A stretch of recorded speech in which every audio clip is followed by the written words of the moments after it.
Other donkey fans, first part of a system moving in, and glad it's daylight. Yeah, systems out in Kansas coming into Missouri. We've got thunderstorm watches. Yeah, everything missed us last night and went east.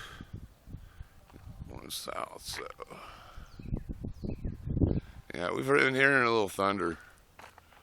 That's so. It's phase one of it. We could definitely use some rain.